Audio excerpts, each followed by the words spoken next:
Aujourd'hui, j'ai invité l'ensemble des journalistes du Mali à venir soutenir les 3 journalistes qui sont inculpés.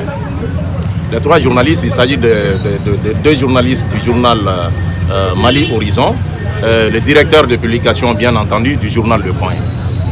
D'abord, je remercie l'ensemble de la presse qui sont sortis massivement pour venir en soutien à ses confrères. Comme vous le savez, à chaque fois qu'il y a un journaliste qui a des problèmes, on se mobilise vraiment pour venir défendre. En tout cas, au sein de l'ACEP, c'est comme ça. Maintenant, le procès, d'abord, honnêtement, ce que j'ai entendu aujourd'hui dans la salle, ça m'a mis hors de moi-même, venant d'un substitut de procureur qui ne maîtrise absolument rien en matière de délit de presse, absolument rien. Voilà un procureur qui se met à la place même de la partie civile pour jaillir des insanités sur des journalistes que nous sommes. Ils nous traitent de pauvres types et ils nous traitent des énergumènes.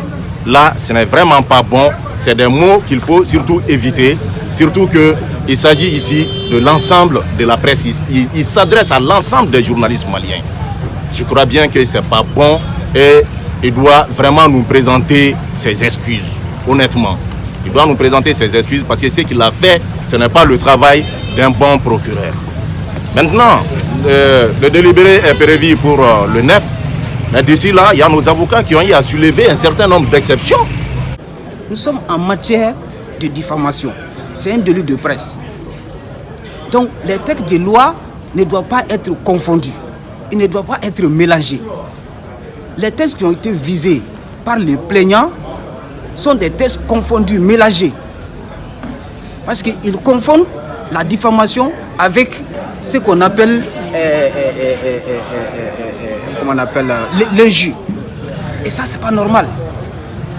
Si tu poursuis quelqu'un pour diffamation, normalement, tu ne dois pas viser les textes concernant l'injure.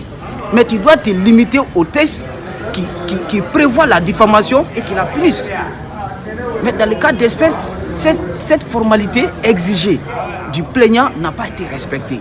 Et nous avons dit que cette formalité, puisque ça n'a pas été respecté, ça entraîne la nullité de la poursuite. Le juge a décidé de joindre les exceptions soulevées au fond.